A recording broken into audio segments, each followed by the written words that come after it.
povo, tudo bem com vocês? Gente, eu tô aqui com a minha irmã hoje, porque a gente vai falar sobre o filme Oppenheimer, que a gente foi assistir esses dias no cinema aqui em São Paulo. A minha irmã vai se apresentar, eu trouxe ela por um motivo, então vocês vão entender por quê, né, mano? Pode se apresentar já, mãe. Oi, pessoal, tudo bem? Eu sou a Lê Lopes, irmã da Marina, e sou cientista social, né? Sou cientista social formada pela Unicamp, mestre em ciência política também. É um assunto que eu amo, sou professora, então tem tudo a ver e a gente vai trocar uma ideia aqui hoje, né, mana? Eu quis assistir esse filme com a minha irmã justamente pra gente discutir sobre Oppenheimer, né? Porque, pra quem não sabe, Oppenheimer conta a história do físico que participou não, né? Ele foi diretor, né, do projeto Manhattan, que desenvolveu a bomba atômica na Segunda Guerra Mundial. E pra falar um pouquinho também sobre esse contexto, a minha irmã vai dar o contexto do que foi, né, o Projeto Manhattan. No filme eles falam bastante, eles explicam bastante, mas é legal também a gente saber um pouco do contexto. Posso falar? Pode falar. Olha só, gente, assim, o filme, ele traz muitos insights historiográficos, históricos, assim. O filme vai trazer muito o contexto que vai ali do pré-Segunda Guerra Mundial até posteriormente. Então, a gente pega um cenário de uma luta dos Estados Unidos, primeiro contra o nazismo, ali junto com os outros aliados na Segunda Guerra Mundial, inclusive com a União Soviética, né? E depois de terminada a guerra, inclusive fala da última conferência da Segunda Guerra Mundial, que é a Conferência de Potsdam, uma conferência fundamental, porque é ali quando, logo depois da morte do presidente Roosevelt, aí entra o vice-presidente, que é o Truman, e é ele que autoriza o disparo da bomba sobre Hiroshima e Nagasaki. Só que aí depois a gente também vê o início da Guerra Fria, né? Então, as disputas geopolíticas dos Estados Unidos contra a União Soviética. E é muito interessante, assim, porque o que se inicia depois da Segunda Guerra Mundial, com a criação da bomba, é uma verdadeira era nuclear. O que você deve ter aprendido na escola em algum momento é sobre a Guerra Fria, né? Então, aquela bipolarização, União Soviética de um lado, Estados Unidos do outro. Mas, na verdade, do ponto de vista da tecnologia bélica, a gente está realmente numa outra era. Aparece, inclusive, o Einstein, né? No filme, ele faz, assim, apesar do Oppenheimer, né, ter sido, digamos assim, todo o coordenador do Projeto Manhattan, que desenvolveu os estudos que deram origem à bomba, o Einstein, ele é o pai, digamos assim, né, dessa história que é a própria história da física. Então a gente tem uma mistura, assim, várias camadas de história. Uma história do mundo, uma história da tecnologia bélica, uma história da física e uma história do Oppenheimer, né? Então a gente tem histórias, né, que se cruzam ali, mas do ponto de vista geral é isso. A gente está nessa passagem aí da Segunda Guerra para a Guerra Fria, e do ponto de vista das disputas geopolítico-militares, a gente está na era nuclear, né? Isso muda toda a configuração da geopolítica no mundo, a existência de países tão poderosos que têm a bomba atômica, né? E é engraçado porque, assim, você falou do Einstein, né? Gente, o Einstein ele tem poucas aparições, assim, no filme, mas as aparições são, tipo, são muito chave também, né? Porque mostra a relação do Oppenheimer com o Einstein. E o Einstein era muito mais velho que ele, né? Então, o Einstein já era uma referência para os outros físicos que vieram depois dele, né?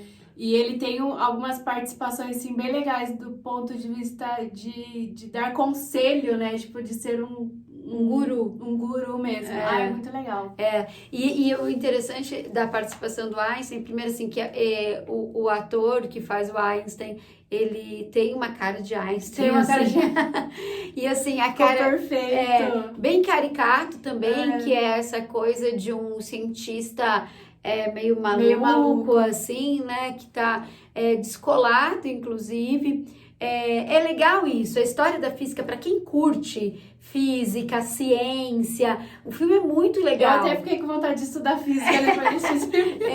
Porque assim, tem uma parte que ele fala, eles falam isso sobre 2 gerações, né? São 2 gerações de físicos diferentes. A do Einstein e a geração do Oppenheimer. O Oppenheimer, ele estudou física quântica, inclusive ele vai para a Alemanha porque não tem essa cadeira de física quântica nos Estados Unidos, na década de 20, ele vai para a Alemanha e depois, já com 25 anos de idade, já muito, muito novo, ele abre uma cátedra de física quântica em Berkeley, na Califórnia. Assim, Berkeley está ali entre as maiores universidades do mundo, né? E já era, naquela época, uma das maiores universidades do mundo. Nossa, a gente esqueceu de falar uma coisa no começo, que assim, gente, quem ainda não assistiu o filme vai ter spoilers aqui, tá? Nossa, acabei de lembrar, desculpa. Mas assim, o spoiler também não é nada demais, porque a história tá aí, né? Exato, a gente não vai dar spoiler do filme, a história não é uma ficção, né? Não tem...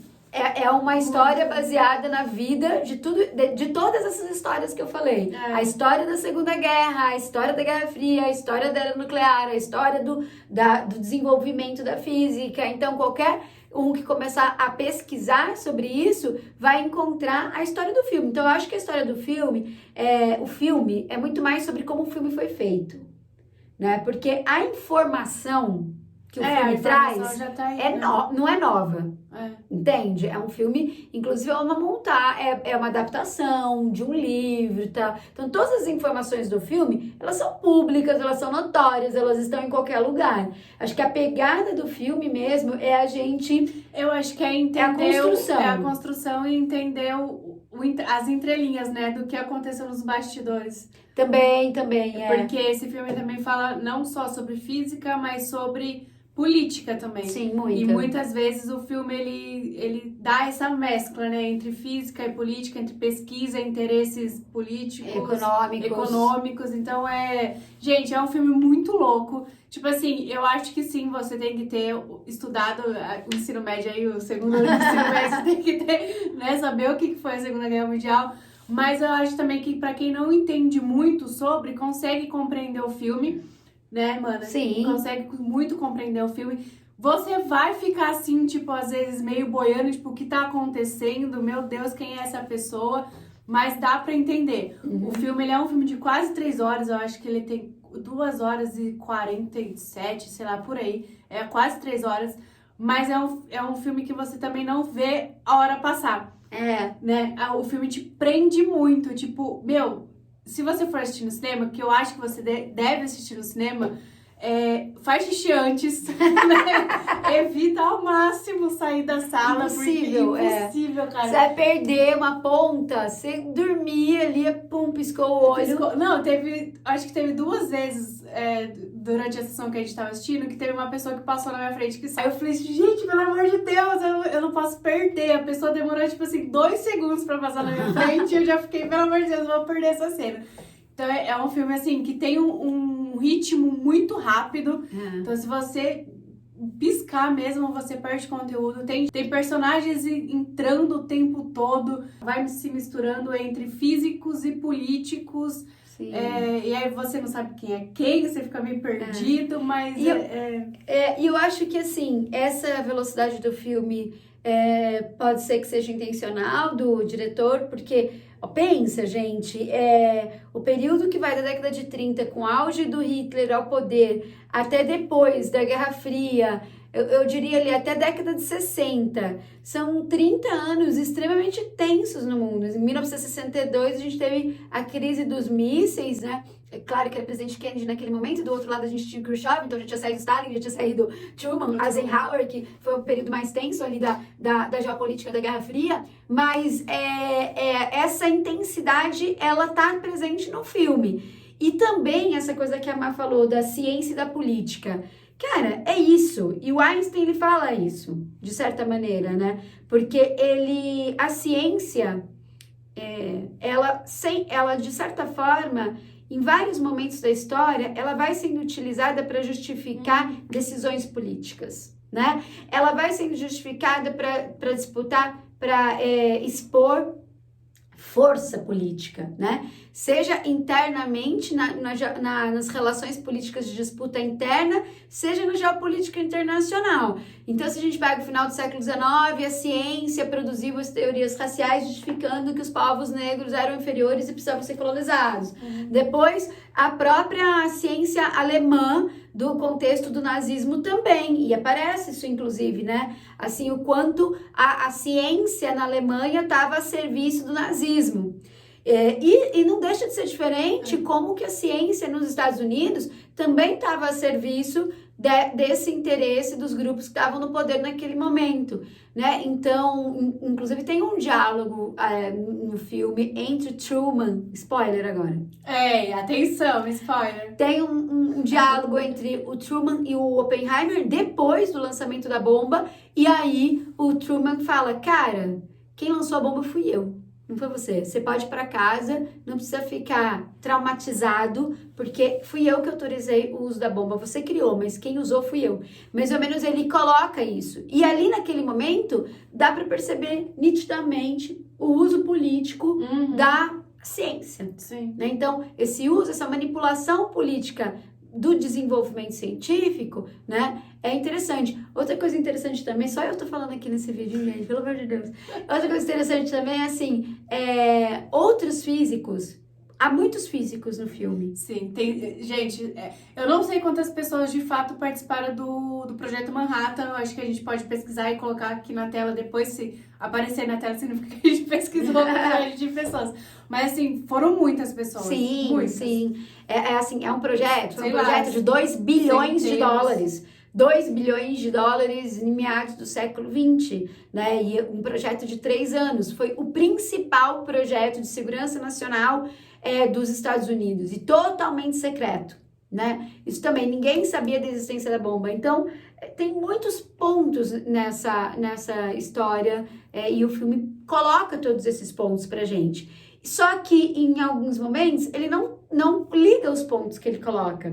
E por isso que, às vezes, a gente pode sair do filme com mais necessidade de pesquisar mais para entender melhor aqueles pontos todos que foram colocados. Por quê? Porque talvez a gente não entende, a gente não é professor de física para entender das teorias que estavam colocadas ali, a gente não viveu o tempo histórico, né? Mas, assim, é muito claro esse uso político uso da ciência pela política, né? E como os cientistas, depois de construírem a bomba, eles já não têm mais importância. Isso também mostra. Nossa, né? Isso é muito marcante. Muito também marcante, E o Einstein fala isso pro Oppenheimer. Depois eles vão dar tapinhas nas suas costas. Como que o Einstein fala essa frase? Depois que eles torturarem você o suficiente, eles vão dar tapinha nas suas costas. E é bem interessante isso, porque quem restituiu o Oppenheimer, ele vai do auge ao descrédito total. E aí, isso tem muito a ver também com a visão política do Oppenheimer. Porque na figura do Oppenheimer a gente tem essa relação entre política e ciência. Porque ele é um cientista, ele está criando todo o projeto, coordenando todo o projeto de criação da bomba. É muito importante entender que foi um projeto coletivo. Ele conseguiu unir muitas vezes. Não é ele que inventou tudo, uma mente brilhante, geniosa, e que vai lá e que cria um troço com uma dedada, assim, sabe? Deus, não. É um projeto que ele reuniu os melhores físicos, e inclusive alguns físicos de fora dos Estados Unidos, né, entre os aliados. Ele tenta convencer, inclusive, em algum momento, de trazer um alemão para... Ele fala... porque grande parte dos físicos e dos cientistas na Alemanha, eles eram judeus. Né? E uma parte desses judeus, eles saíram da Alemanha, né, fugiram do antissemitismo, e um dos principais físicos na Alemanha era judeu. Então, o Oppenheimer, ele tem um momento que ele falou assim, com o que a gente está contando aqui para fazer a bomba antes da Alemanha? O antissemitismo do Hitler. Porque com o antissemitismo, ele não financiaria projetos em que cientistas judeus estivessem envolvidos. E isso atrasaria o projeto de desenvolvimento científico da Alemanha, que de fato foi o que aconteceu. E o Oppenheimer, ele não era só um físico, né? Ele era uma pessoa também que tinha muita ligação com a política, né? Sim. Ele era uma figura muito política. E muito ligada aos grupos comunistas, né? Sindicatos, grupos estudantis. Filantrópicos. Então, assim, é esse mundo que hoje a gente chamaria de esquerda, que naquele momento era tudo associado ao comunismo e proibido, né? E assim, isso, a Marta falou assim, cara, qual é o problema, né? Porque é uma pauta muito forte no filme isso, né? O tempo todo eles batem na tecla de que aquela pessoa é comunista, aquela pessoa é comunista. Era crime ser comunista. E mais precisamente na época que o Oppenheimer, logo depois da Segunda Guerra, ele passa por um comitê de investigação anti-americana, porque é o que a gente chama de macartismo, né? Então tinha lá um senador, Joseph McCarthy, que criou uma verdadeira paranoia nos Estados Unidos de que o inimigo não era a União Soviética, existia um inimigo interno. Isso foi muito forte, você sabia? Que o filme tá lá no filme pra gente lembrar, porque hoje em dia você vê a sua geração. Por que eu tô falando isso? Porque eu sou professora, porque eu ensino todo dia, mas é uma coisa que a gente esqueceu, o tamanho que foi a paranoia anticomunista no mundo, sabe? A ponto de fazer com que uma pessoa, porque ela é filântropa ou porque ela tem um amigo comunista, ela não pode... Tinha que ter carteirinha. Exatamente.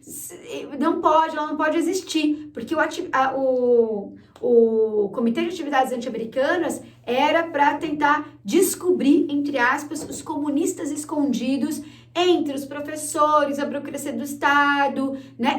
E o Oppenheimer era tudo isso. Ele era professor, né, de Berkeley e depois Princeton e, salvo engano, e ele era o coordenador do projeto Manhattan. Então, assim, ele sabia tudo, tintim por tintim, do projeto mais secreto que os Estados Unidos tinham. Então, assim, aí essa política macartista que a gente fala, uma política que criou nos Estados Unidos uma verdadeira paranoia anticomunista, que criminalizou e que chegou a levar pessoas à morte. E é muito interessante o filme também, do ponto de vista histórico. Então, do ponto de vista, sei lá, você tá prestando um concurso público, se você tá prestando pra fazer vestibular, qualquer coisa assim, ou conhece alguém que vai fazer, pede pra ver esse filme. Por quê? Porque ele mostra como foi o Comitê de Atividade Anti-Americana e o quanto eles fizeram julgamentos de exceção, sem direito de expressão, sem direito a conhecer todos os documentos de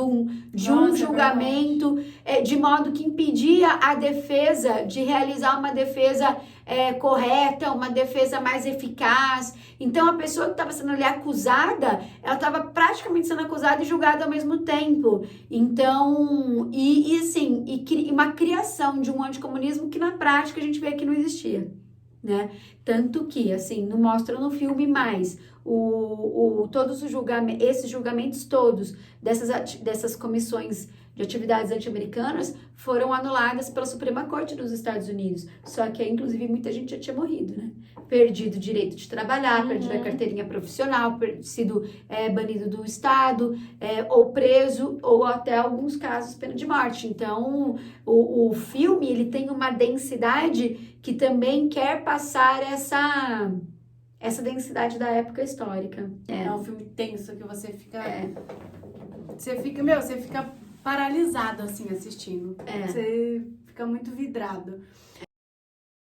Agora, falando um pouquinho mais sobre as questões técnicas, assim, o Christopher Nolan, que é o diretor do filme, é um dos meus diretores preferidos.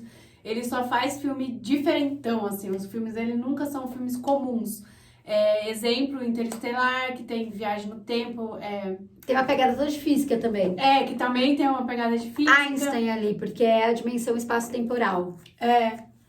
Aí tem também A Origem, que também é um outro filme muito louco, muito viagem também. E aí ele fez a trilogia do Batman também, que foi... eu não sabia. Ele fez a trilogia do Batman, que é a trilogia com Christian Bale, que é um dos filmes do Batman melhor avaliado aí pelos críticos de cinema. Ele fez outros também, Tenet, ele também fez o Dunkirk, que é um filme de guerra, que foi lançado acho que em 2017, 2018, se eu não me engano. E, cara, esse diretor é muito foda. Ele brinca bastante com viagem no tempo, né? Esse não tem a viagem no tempo em relação a dimensões, nem outras realidades, mas tem a viagem no tempo, tipo, ele volta muito no passado, presente, diferentes linhas do tempo, né? Então é muito legal, é muito característica dele. E essa, eu acho que, se eu não me engano, é um filme mais longo da história dele, da filmografia. Mas é um filme que passa muito rápido, assim, que você não percebe que são 3 horas de filme. E falar também do elenco desse filme, gente, que esse elenco tá perfeito! Perfeito. Cillian Murphy. Cara, eu vou falar uma coisa aqui que eu não sei se vocês vão me compreender. Eu acho que só quem é fã de Peaky Blinders. Eu vou dar uma adenda aqui. Não tem nada a ver com Oppenheimer, mas tem muito a ver com o Cillian Murphy. Pra quem não conhece, o Cillian Murphy, um dos personagens dele principais, assim, da carreira dele, foi o Thomas Shelby em Peaky Blinders. E o Thomas Shelby, ele fumava o cigarro de uma maneira muito específica, e o Cillian Murphy também fuma esse cigarro dessa mesma maneira no Oppenheimer, com o Oppenheimer, né? O Robert Oppenheimer. E eu não sei se foi proposital ou não, mas assim, quem assistiu o filme e for fã também do Peaky Blinders, vai assistir, vai compreender isso que eu tô falando. Então, se você for um fã do Peaky Blinders, comenta aqui embaixo, pra eu não me achar maluca nessa referência. Porque eu olhei aquilo e falei, gente, é muito Thomas Shelby isso. E tipo assim, se for uma referência, faz muito sentido, porque foi um personagem muito marcante dele. Agora, se não for nada a ver, pode ser uma característica do ator também, segurar o cigarro do jeito que ele segura. Ou faz uma ligação entre um personagem e outro. Então, né? foi o que eu imaginei. Foi uma marca, né? Temos que ter mais um filme com ele. Pra ver. De um personagem fumante. Porque, inclusive, Oppenheimer morre depois de câncer na laringe, aos 62 anos, por conta do cigarro. Gente, falando sobre o elenco desse filme, que é impecável, né? O Cillian Murphy no papel principal do Oppenheimer. Tem também o Robert Downey Jr., que com certeza, né, vocês devem saber, porque ele também tem um papel fundamental nesse filme, que eu acho que isso a gente não vai falar, porque esse sim é um grande spoiler, né? Eu acho que a gente não vai falar sobre ele, porque ele tem um papel muito importante. Tem também o Rami Malek, né, que é um ator que ganhou o Oscar pelo papel pelo filme do Fred Mercury. Tem também a Emily Blunt, que é uma atriz aí também super renomada, né? Então, cara, o elenco... o Matt Damon também, né? Pelo amor de Deus, é um dos atores principais também do filme. Enfim, o elenco lindo, maravilhoso, encaixou perfeitamente. O Cillian... Ai, gente, sério, eu sou suspeitíssima pra falar do Cillian Murphy, porque ele é muito sensacional, eu acho ele maravilhoso. O olhar dele, às vezes você consegue entrar na alma dele só pelo olhar. Inclusive, eu acho que isso é uma característica do filme também. O filme, ele tem muitas cenas em que a câmera tá muito próximo do rosto dos personagens, né? Tanto do Cillian quanto da esposa dele também. Tem muitas cenas que fica assim, né? O olho, parece que você tá entrando realmente dentro da cabeça do personagem. Entrando na cabeça do personagem. Eu acho que isso talvez tenha sido também proposital do... Porque assim, o filme mostra assim, quando ele foi julgado pelo Comitê de Atividades Anti-Americanas, era porque supostamente ele teria, além de traído, né, os Estados Unidos e entregue informações, por exemplo, para o inimigo, tinha a ver se ele tinha ou não questões morais em relação à bomba. Então, isso fica no ar, assim, se ele tem ou não um problema moral. Tipo assim, você fez a bomba, você fez, mas e aí? Você concorda com ela ou não concorda? E também isso fica em dúvida, e o que se tem em dúvida é se a gente tem ou não que ter uma questão moral. Se é bom ter ou se não era bom ter. O que mostra, assim, também uma loucura, porque... você nunca sabia direito qual seria a postura que o governo americano, que fica monitorando todo mundo, deveria ter, né? Então, eu acho que essa coisa de entrar é porque, de verdade, a gente não sabe até onde vai essa questão moral. É um dilema. Porque você tem que fazer a arma para se defender, porque se você não fizer, o outro vai fazer, ele vai fazer primeiro, e aí você confia menos nele do que em si mesmo, mas, ao mesmo tempo, é um puta dilema, porque, cara, essa conta, é duro, né? Você vai levar essa conta pro resto da sua vida. Em maior ou menor grau, assim. E o Einstein, uma hora que ele fala, não, essa conta não é minha. Não fui eu que fiz esse cálculo matemático. Não, essa conta matemática não fui eu que fiz. Então, não fui eu que criei a bomba. Tipo, ele livrou a dele, porque ele não foi ele que fez. E eu acho que é importante falar também por que que eles quiseram criar a bomba, né? A gente não falou sobre isso. Porque nesse contexto a Alemanha estava à frente, né? A Alemanha já estava desenvolvendo uma bomba atômica e eles, sabendo disso, eles falaram, não, a gente precisa desenvolver antes deles para que a catástrofe mundial não fosse maior ainda, né? Então, os Estados Unidos começou a desenvolver. Inclusive, o físico responsável pelos nazistas, né, que depois foi recrutado pelos nazistas, ele aparece no filme também, que foi o Heisenberg. O Oppenheimer era um grande fã dele, né, porque naquela época ele é mais novo, né, do que ele. E ele estudava física quântica. Ele era estudante ainda. Ele já era, tipo assim, ele tinha uns 20 e poucos anos quando ele estudou na Alemanha. E é bem interessante isso, porque os principais físicos quânticos desse momento estão na Alemanha, né? Então, a Alemanha era um polo de pensamento do desenvolvimento da física quântica. Então, não é qualquer física. E é assim, e o que é muito interessante para quem gosta de ciência e para quem gosta de tecnologia, sei lá, eu acho que mais de ciência até, mostra bastante a relação entre teoria e prática. Nossa, é verdade. Porque os físicos, eles são teóricos, essencialmente teóricos. E o que a gente vê nesse momento? A física saindo um pouco da teoria e indo para o campo prático. E é por isso que ela consegue ser assimilada pela indústria bélica. Né? Então, e aí tem um outro professor de Berkeley que sempre fala isso para o Oppenheimer, né? A teoria dá certo até um limite. Depois disso, a gente precisa praticar. E aí, o que acontece é que os alemães conseguem fazer uma conta, mas eles não conseguem fazer a prática. E aí, é uma corrida para ver quem consegue colocar em prática mais rápido, primeiro. E aí, por isso que tem o projeto Manhattan. E aí, o que o Oppenheimer, ele falava, o que a gente faz depois, né? Depois, acabou a guerra, faz o que agora? Fecha Alamos, né? Acaba o projeto Manhattan, fecha Los Alamos, que é essa cidade onde o projeto Manhattan foi instalado, e aí depois, né, não vamos mais caminhar para frente. Porque os físicos, eles sabem, né? Eles têm a projeção de qual que era o tamanho da destruição possível daquilo. Sim. Né? Então, eu acho que é aí e mostra isso muito, assim, como que isso mexe com a cabeça do Oppenheimer, né? Porque tem mais cenas que a gente vê o que ele vê.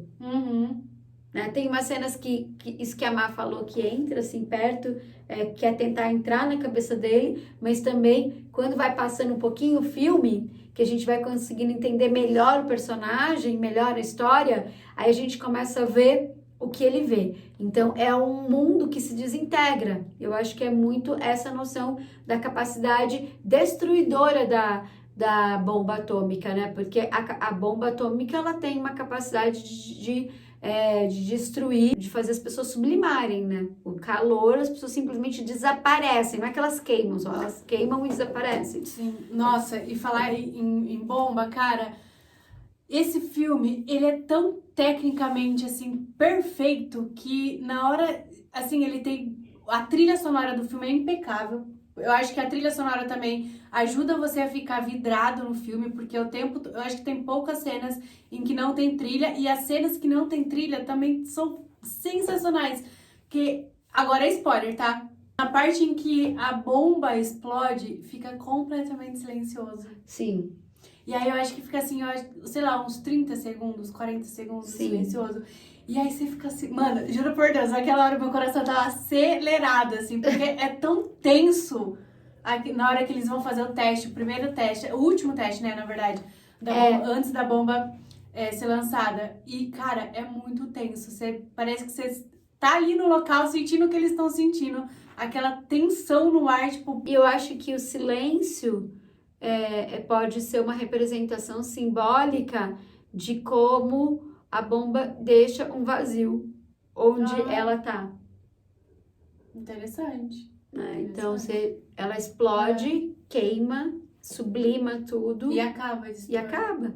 Né? Então, o silêncio, na contraposição com isso que a Má falou da música, da trilha o tempo todo e do movimento.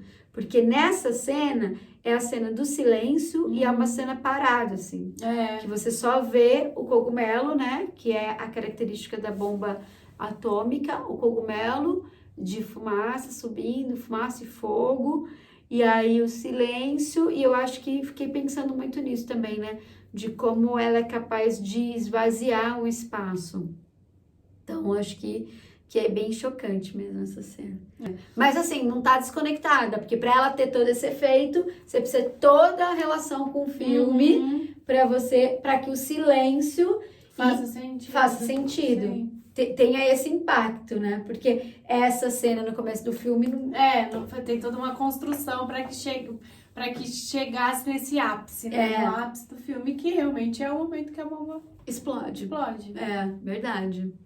Outra questão agora sobre o estilo do filme, gente, é que o Christopher Nolan, ele filmou em IMAX o filme. Então, assim, pra quem for assistir no cinema, escolha assistir em IMAX. Se você não puder assistir em IMAX, obviamente, vai ao cinema de qualquer jeito.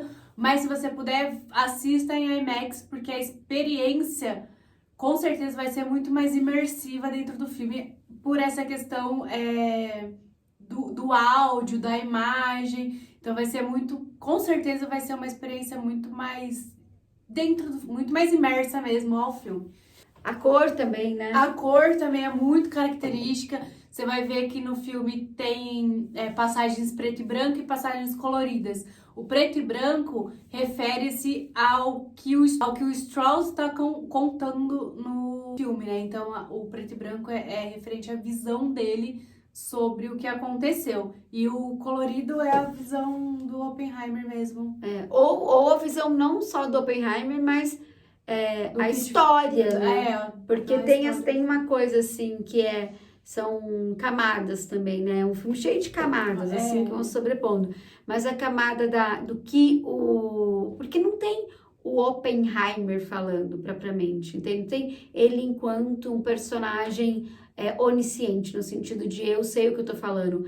A história, ela vai sendo contada, é óbvio que ele é o personagem, que ele tá falando ali, mas é como se ela viesse para explicar uma linha que é aquela que está sendo da sabatina do Strauss no Congresso Nacional. Vocês vão entender isso quando vocês assistirem o filme, mas essas camadas elas vão aparecendo como momentos de construção da narrativa histórica, só que ela se sobrepõe, né? Eu acho que é nessas sobreposições que vai clareando pra gente. Quando vem cor, parece que clareia a história. Parece que aí fica mais claro. Fica mais claro. Tanto que a primeira vez que ele encontra o Einstein é em preto e branco, porque é a visão do Strauss falando. E aí depois, quando vai explicar a conversa dos dois, tá colorido. Então, parece que essa coisa também do ficar colorido é quando a gente consegue entender a complexidade da história. Porque quando a pessoa conta do jeito dela, é muito simples. É uma versão. É uma versão só, é preto no branco, aquela coisa ali, ó. É isso, né? Só que a história é mais complexa que isso. Como se fosse... Então, acho que abrir as cores do filme é uma forma também de mostrar, putz, a vida não é só isso, a vida é muito mais do que isso. Né? E eu acho legal também falar que o filme, ele não tem como objetivo responder se foi moral ou não moral o que aconteceu. Sim. Ele deixa isso muito implícito, até porque eu acho que no fundo e no final, não tem como... A gente não tem uma resposta, né? Ninguém tem essa resposta. Um dilema ético. É um dilema ético. E assim, eu acho que dilemas éticos, eles são sempre dilemas. Eles não se resolvem, sabe? Tipo assim, não justo. Tem uma resposta. Você criaria uma bomba atômica sabendo que tem alguém construindo uma bomba atômica pra jogar no seu país? Tipo isso. Você se... E aí ele vai elaborando em relação a isso. Ele vai tentando elaborar como que eu resolvo esse dilema. Uma das coisas que ele fala precisamos contar para o mundo inteiro que a gente tem uma bomba e que pode explodir o planeta. Então, e mais ou menos, eu acho que foi isso que aconteceu no final. Apesar de deles não saberem na história real, não no filme. Uhum. Por quê? Porque a gente vê que a guerra é fria, Uhum. né? Então, assim, a União Soviética sabia que os Estados Unidos tinham uma bomba, os Estados Unidos sabia que a União Soviética tinha bombas. A gente tem um momento crítico disso, que é 62, e todo mundo sabia que se um apertasse o botão, o outro também apertaria, e aí o mundo se explodiria. E o mundo não se explodiu até agora, né? Apesar da existência de um monte de ogivas nucleares que existem por aí, e talvez a gente não saiba de todas que existem, né? Então, essa lógica da geopolítica para tentar evitar que a coisa se tomasse um tanto maior. Então, no final, eu acho que os dilemas que não são respondidos, eles só podem ser respondidos com política. Com política. Sim. Mas uma política de que tipo? Transparente, democrática, ampla, global, né? Então, isso faz com que o filme seja extremamente atual. Uhum. Porque retoma uma coisa que precisamos ter uma governança global transparente para que o mundo não se exploda, não acabe. Então, quando a gente está pensando hoje em temas como não vamos destruir o meio ambiente, porque o problema da emissão do gás carbônico não é um problema de um país e não se resolve na fronteira de um país. Sim. Então, é preciso uma cooperação para poder fazer o planeta continuar existindo. E essa é a demanda de hoje em dia. A gente precisa de uma governança global, uma cooperação internacional séria, transparente, democrática, para que o planeta possa continuar existindo, a gente possa continuar vivendo. Então, o filme, ele atualiza essa demanda, né? E lembra que essa demanda que está aqui hoje, ela é uma demanda que já estava lá há 80 anos atrás e a gente precisa continuar falando sobre isso. E assim, o sonho do Oppenheimer não foi concretizado porque ele queria soltar essa bomba dos nazistas. Ele ficou feliz, né, por ele ter criado a bomba e tal, foi um sucesso, mas ele ficou triste porque ele queria ter soltado nos nazistas e naquele momento a Alemanha já tinha se rendido. Né? Ele falou que eu fiz para soltar nos nazistas. E tem uma questão assim, umas coisas interessantes, porque assim, o quanto o pessoal também, ele importa para as decisões que as pessoas vão tomando na vida delas, assim, né? Por exemplo, porque ele é americano, mas ele é filho de imigrantes judeus, então ele é judeu. Ele é judeu. Ele é judeu, né? Era judeu. Então, assim, tem uma questão assim, tanto que ele fala para um outro colega. O interesse pessoal também. Por que você vai querer criar isso? Ele falou, porque não é o seu povo que tá morrendo, é o meu povo que tá morrendo, né? Então, assim, essa questão também do antissemitismo e das identidades, como que elas também ultrapassam as questões nacionais. Isso, gente, esse vídeo já tá com 50 minutos gravados. Vai dar um trabalhão pra eu editar esse vídeo. Então, se você assistiu esse vídeo até aqui, obrigada! Obrigada, gente! Curta esse vídeo, comenta aqui, compartilha. Se inscreva no meu canal, porque tem bastante vídeo legal pra vir por aí ainda. Muito obrigada por você que assistiu até aqui. Obrigada, Mana, por ter topado fazer esse vídeo comigo. E é isso, gente. Assistam o filme, prestigiem os cinemas, tá bom? Porque é uma arte que não pode morrer. Beijo!